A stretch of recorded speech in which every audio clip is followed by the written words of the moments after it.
اعوذ باللہ من الشیطان الرجیم بسم اللہ الرحمن الرحیم یا ایہا الذین آمنوا کتب علیکم الصیام کما کتب علی الذین من قبلکم لعلکم تتقون۔ اے لوگو جو ایمان لائے ہو، ہم نے تم پر روزے فرض کیے ہیں جس طرح کہ تم سے پہلے والے لوگوں پر فرض تھے، لعلکم تتقون، تاکہ تمہارے اندر تقوی کی صفت پیدا ہو۔ حضرات، رمضان المبارک کی آمد ہے اور قرآن مجید فرقان حمید کے اندر اللہ رب العالمین نے روزے کی فرضیت بیان کی ہے۔ اللہ نے روزے کو فرض قرار دیا ہے، اور یہ روزہ صرف فرض ہی نہیں ہے بلکہ یہ اسلام کا رکن ہے، اسلام کا حصہ ہے۔ تو جو استطاعت کے باوجود کسی مجبوری معذوری کے بغیر جو لوگ روزے نہیں رکھتے، وہ اسلام کے رکن کو توڑتے ہیں بلکہ چھوڑتے ہیں۔ تو اس لیے نہ صرف فرض بلکہ اسلام کا رکن۔ تو یہ روزہ آ رہا ہے اور اللہ رب العالمین نے خود اس کو ہمارے اوپر فرض کیا۔ یہ ایک بدنی عبادت ہے۔ بھوکا اور پیاسا رکھ کر اللہ رب العالمین ہمیں شیطانی قوتوں سے اور ہمارا جو ازلی دشمن شیطان ہے اس کے چنگل سے، اس کے حملوں سے محفوظ کرنے کے لیے، شیطان کے وسوسوں اور شیطانی تہذیب اور شیطانی ترغیبات سے بچانے کے لیے، جسم اور جان کے اندر ایک طاقت اور قوت پیدا کرنے کے لیے، ایمان کو تیز اور تازہ کرنے کے لیے اللہ رب العالمین نے ان روزوں کو فرض کیا ہے۔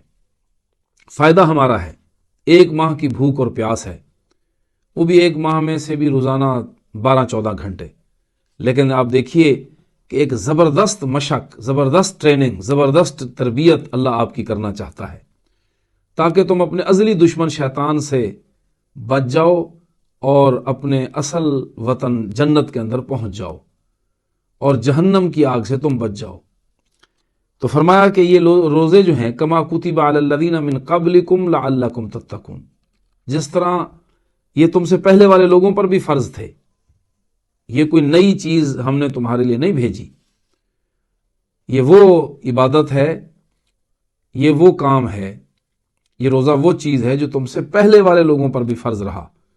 اس کی تعداد اور اس میں فرق ضرور رہا، لیکن کبھی بھی کسی شریعت میں روزے مینس نہیں تھے، کوئی شریعت روزوں کے بغیر نہیں رہی۔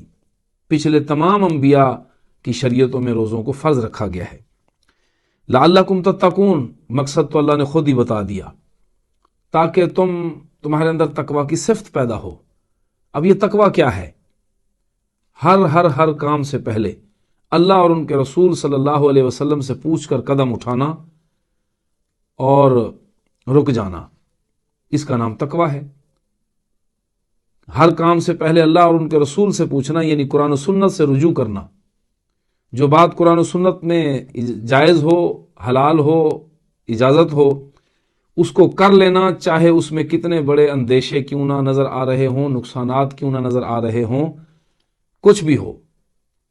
اور ہر اس کام سے منع ہو جانا جس سے اللہ اور ان کے رسول نے منع کر دیا، اس کام میں مزہ بڑا آ رہا ہو، دل للچا رہا ہو، جی چاہتا ہو، فائدے بھی نظر آتے ہوں، معاشرے کے فیشن کے عین مطابق ہو، لیکن اللہ کہیں منع ہو جاؤ، منع ہو جانا، یہ ایک تقوی، ایک روش ہے، ایک صفت ہے۔ تو یہ روزہ اور رمضان جو ہے آپ کو اس قابل بنانے آیا ہے کہ آپ ہر کام سے پہلے اللہ اور ان کے رسول سے پوچھنے والے اور جیسے وہ کہیں ویسے کرنے والے بن جائیں۔